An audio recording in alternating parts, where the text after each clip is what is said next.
ጤና ይስጥልኝ ክብራትና ክብራን የቻናላችን ቤተሰቦች ዛሬ ዕለት እጅግ ወሳኝ የሚባሉትን ከሀገር ውስጥና ሀገር ውጭ የተሰሙ መረጃዎችን መራርጠን ይደርሳችሁ ይገባል ያልናቸውን አዘጋጅተንላችኋል። መተጋገዝ ባህላችን ሰብስክራይብ ያላደረጋችሁ ሰብስክራይብ እያደረጋችሁ ጎን ለጎን ፈጣንና የእውነት ሚዲያ አባል እንድትሆኑ እያልን በቅድሚያ አርዕስተ ዜና እናሰማችኋለን።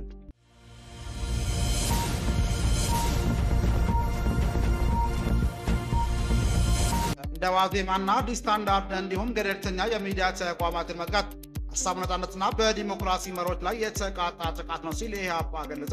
እንደ ዋዜማና አዲስ ስታንዳርድ እንዲሁም ገለልተኛ የሚዲያ ተቋማትን መዝጋት ዓለም አቀፍን የሚዲያ ተቋማትን ፍቃድ መንጠቅና ዓለማዎችን ማዋከብ በሀሳብ ነጻነትና በዲሞክራሲ መርሆች ላይ የተቃጣ ጥቃት ነው ሲል የኢትዮጵያ ሕዝብ አብዮታዊ ፓርቲ ኢህአፓ ገለጸ። አብራችሁ ስትቆዩ የምትሰሙት ይሆናል። ጥንታዊቷ ደብረ ታቦር ከተማ ዓመታት ወደ ኋላ መልሷታል የተባለው ያልተነገረ ውድመት ደርሶባታል። 14ኛው ክፍለ ዘመን እንደተቆረቆረች የሚነገርላት ደብረ ታቦር ከተማ ከ4 2018 ዓ.ም በርካታ አገልግሎት መስጫ ተቋማት ወድመውባታል። በአማራ ክልል ውስጥ በመንግስት ኃይሎችና በፋኖ ታጣቂዎች መካከል ከተቀሰቀሰ ከሐምሌ 2015 ዓ.ም ጀምሮ ታይቶ የማይታወቅ የመንግስት ተቋማት ውድመት በደብረ ታቦር ከተማ ደርሷል። በዝርዝር የምታደምጡት ይሆናል። ፌደራል ከፍተኛ ፍርድ ቤት የኢትዮጵያ ብሔራዊ ምርጫ ቦርድ 5 ምርጫ ክልሎች ከትግራይ ክልል ለመውጣት ያስተላለፈውን ውሳኔ ለጊዜው አገደ።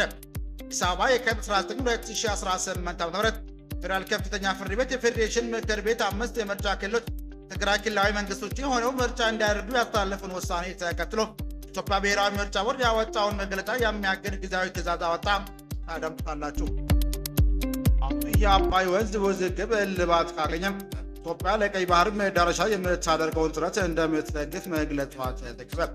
ሰባይ የካቲት 17 2018 ዓ.ም የአባይን ውሃን በተመለከተ ለዓመታት የዘለቀውን ውዝግብ በስምምነት የሚቋጭ ሆነ። ኢትዮጵያ በቀይ ባህር ላይ የባህር በር መዳረሻ እንድታገኝ ከአፍሪካ አጋሮች ጋር በመሆን መደገፍ ዝግጁ መሆኗን አቡዳቢ ዘናሽናል ጋዜጣ ዘገበ። በዝርዝር ታደምጡታላችሁ። ክቡራን አድማጮቻችን አብረን ስንቆይ ይህንና ሌሎች ያዘጋጀንላችሁን ወደ እናንተ እናቀርባለን። ድጋሚ ለዚህ ቻናል አዲስ የሆናችሁ ሰብስክራይብ እንድታደርጉ እያልን ወደ ዝርዝር መረጃው አቀናን።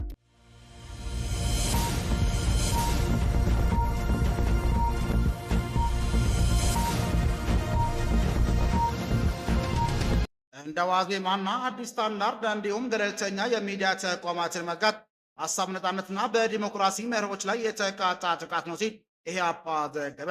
እንደ ዋዜማና አዲስ ስታንዳርድ እንዲሁም ገለልተኛ የሚዲያ ተቋማትን መዝጋት ዓለም አቀፍ የሚዲያ ተቋማትን ፍቃድ መንጠቅና ዓላማዎችን መዋከብ በሀሳብ ነጻነትና በዲሞክራሲ መርሆች ላይ የተቃጣ ጥቃት ነው ሲል የኢትዮጵያ ሕዝብ አብዮታዊ ፓርቲ ኢህአፓ ገለጸ።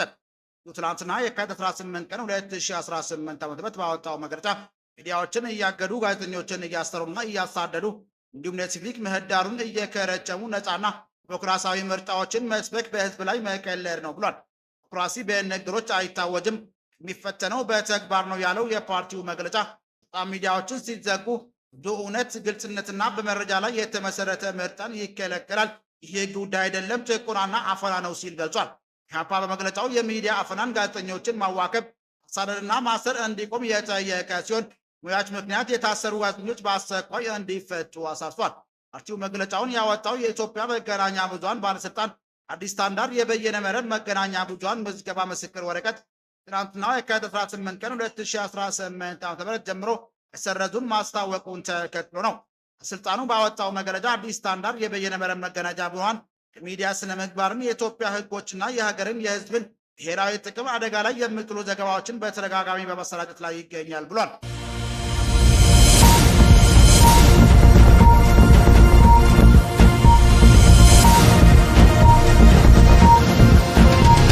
ጥንታዊቷ ደብረ ታቦር ከተማ ለዓመታት ወደ ኋላ መልሷታል የተባለው ያልተነገረ ውድመት ደርሶባታል።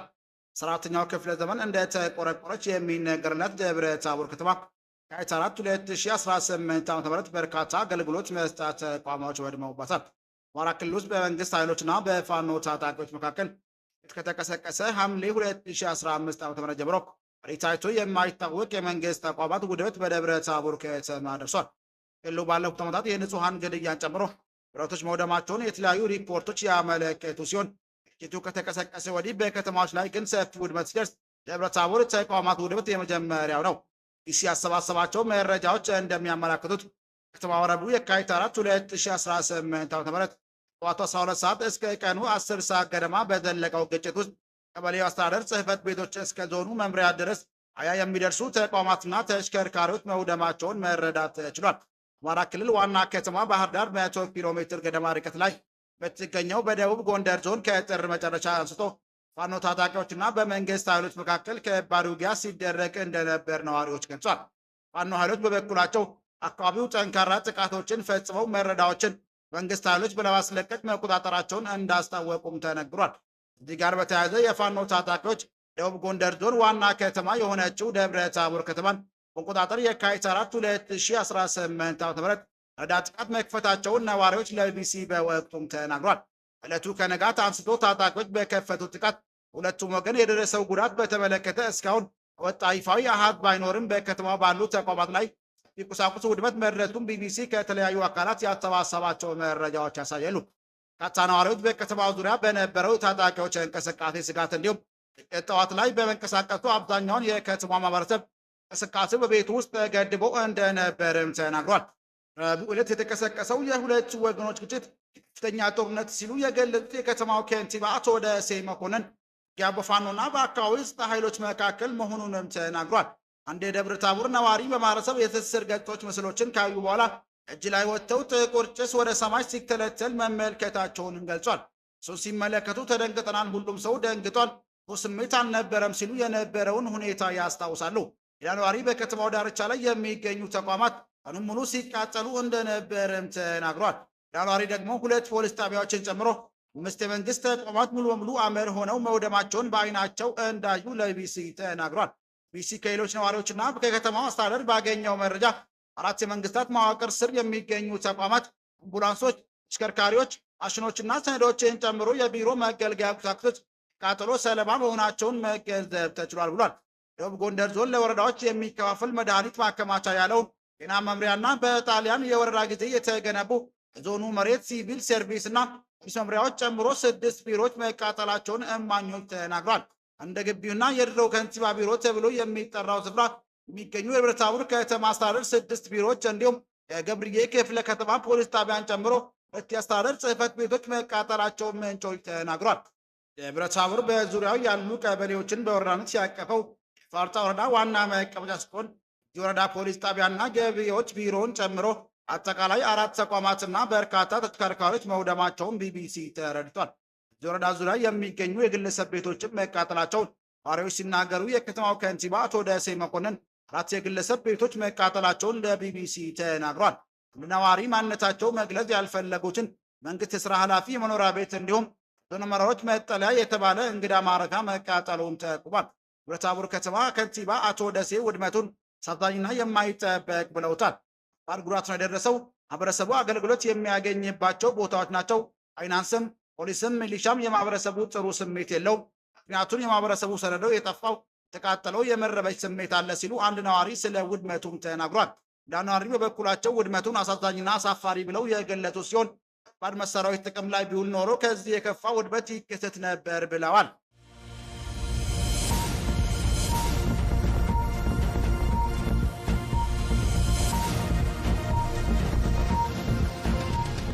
የፌዴራል ከፍተኛ ፍርድ ቤት ኢትዮጵያ ብሔራዊ ምርጫ ቦርድ 5 የምርጫ ክልሎች ከትግራይ ክልል መውጣት ያስተላለፈውን ውሳኔ ለጊዜው አገደ።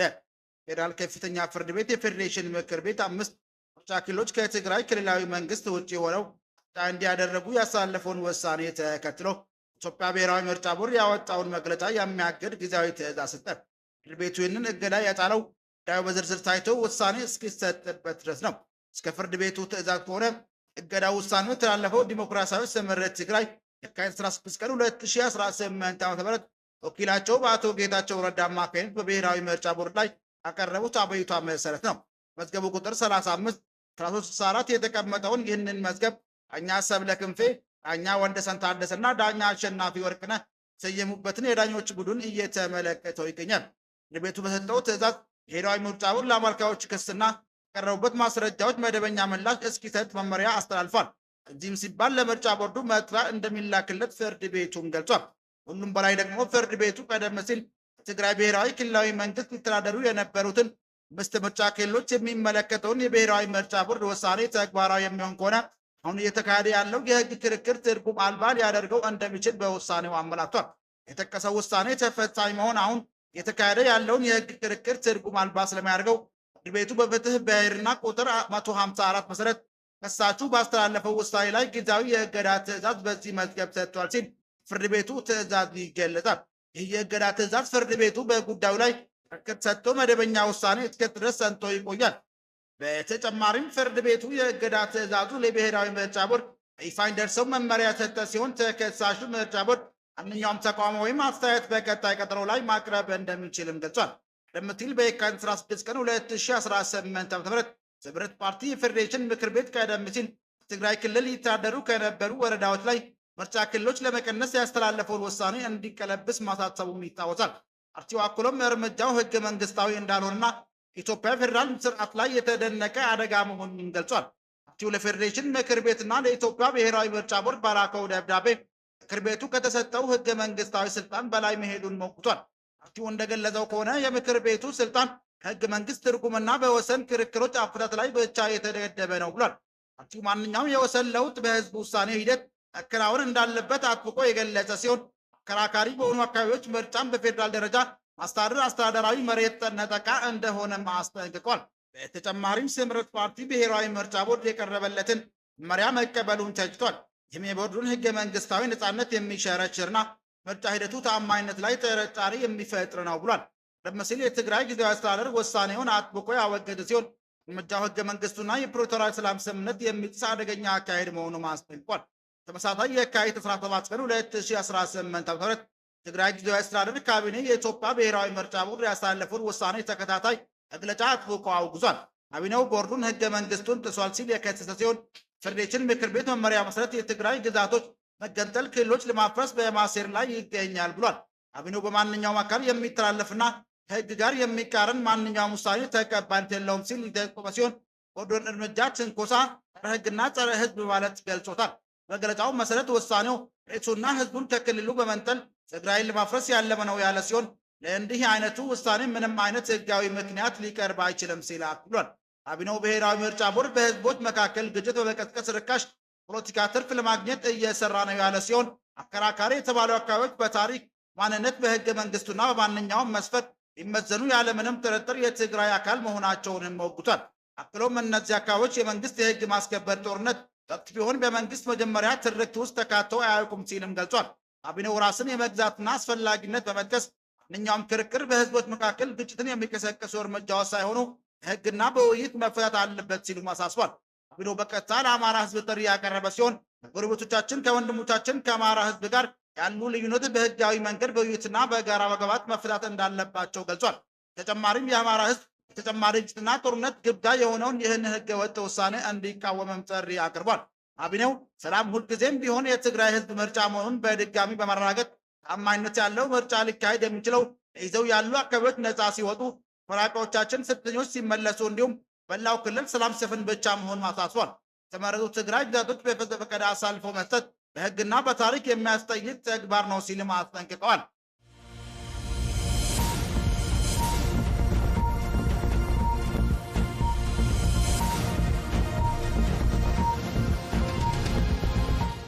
የአባይ ወንዝ ውዝግብ እልባት ካገኘም ኢትዮጵያ ለቀይ ባህር መዳረሻ የምታደርገውን ጥረት እንደምትደግፍ መግለጿ ተዘገበ። የአባይን ውሃን በተመለከተ ለዓመታት የዘለቀውን ውዝግብ ለስምምነት የሚቋጭ ከሆነ ኢትዮጵያ በቀይ ባህር ላይ የባህር በር መዳረሻ እንድታገኝ አፍሪካ አጋሮች ጋር በመሆን ለመደገፍ ዝግጁ መሆኗን አቡዳቢ ዘናሽናል ጋዜጣ ዘገበ። ናሽናል ጋዜጣ በካይሮ የሚገኙ የውስጥ ምንጮችን ጠቅሶ እንደተዘገበው ለኢትዮጵያ ድጋፍ የምታደርገው አዲስ አበባ ታላቁ የኢትዮጵያ ህዳሴ ግድብ የውሃ ሙላትና አለቃቅ ላይ መለሳለስ ካሳየች ብቻ እንደሆነም ገልጿል። ይህ የግብፅ ሀሳብ ባለፈው ሳምንት ለጠቅላይ ሚኒስትር አብይ አህመድ መላኩንም ጋዜጣው ዘግቧል። በተጨማሪም ሁለቱን ሀገራት ለበርካታ ዓመታት የዘለቀውን አለመግባባት ለመፍታት ፍላጎት ላሳዩት ፕሬዝዳንት ዶናልድ ትራምፕን መላኩም ጠቅሟል። ኢትዮጵያ ያቀረበላትን ሀሳብ ውድቅ ካደረገች በሱዳን፣ በሶማሊያና በጅቡቲ ያላትን ፖለቲካዊና ወታደራዊ ተጽዕኖ እንዲሁም በቀይ ባህር ደቡባዊ ክፍል ያላትን የባህር ኃይል መገኘት በመጠቀም ኢትዮጵያ በእነዚህ ሀገራት መደቦች የምታገኘውን አገልግሎት ልትገድብ ትችላለች የሚል ስጋት መኖሩን ዘገባው ተመላክቷል። እስካሁን ድረስ ከአዲስ አበባም ሆነ ከካይሮ ስለቀረበው ሀሳብ ይፋ የተሰጠ ምላሽ የለም። ሚኒስትር አብይ አህመድ ሰሞኑን ፕሬዝዳንት ረጂብ ጠይብ ኤርዶዋን ጋር በነበራቸው ጋዜጣዊ መግለጫ የባህር በር ማግኘት ለኢትዮጵያ ኢኮኖሚ ህልውና ወሳኝ መሆኑን በድጋሚ አረጋግጧል። ሚኒስትሩ 30 ሚሊዮን በላይ ህዝብ ያላት የሀገር ባህር በር ተከልክላ የጂኦግራፊ እስረኛ ሆና ከቀጠለች ለግታችን ዘላቂነት ሊረጋገጥ አይችልም ብሏል።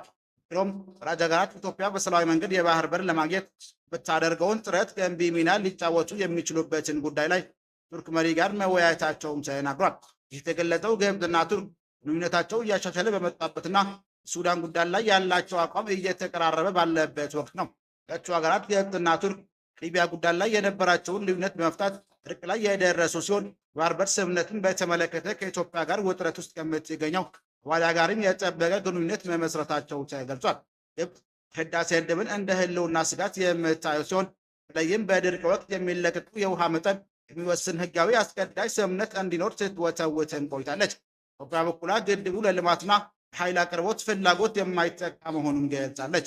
ኢንተርናሽናል ዘገባ ከሆነ የካይሮ ሀሳብ በጅቡቲና በኤርትራ የሚገኙትን የዶራሌህና የአሰብ ወደቦችን ለማልማትና ማዘመን መግባት ላይ ከመድረሳቸው ጋር የተያያዘ ነው። ተጨማሪም ግብፅ የሱዳን ዋና የንግድ በር የሆነውን ፖርት ሱዳንን በጋራ ለማልማት ማቀዷም ተገልጿል። ካይሮ ቀይ ባህር የባህር ዳርቻ ሀገራት ብቻ ይዞታ መሆን አለበት የሚል ጽኑ አቋም ያላቸውን ኢትዮጵያ ከሶማሊላንድ ጋር የተፈራረመችውን የባህር በር የማግኘት ሰነድን ስትቃወም መቆየቷም ይታወሳል። ክቡራን አድማጮቻችን ለዛሬ ያዘጋጀንላችሁ መረጃዎች ይህን ይመስል ነበር። ሰብስክራይብ ማድረግ ደውል ምልክቱን መንካት እንዳይጠፋችሁ እያልን ሌላ ዜና እስክንገናኝ ድረስ መልካም ቀን እንመኝላችኋለን።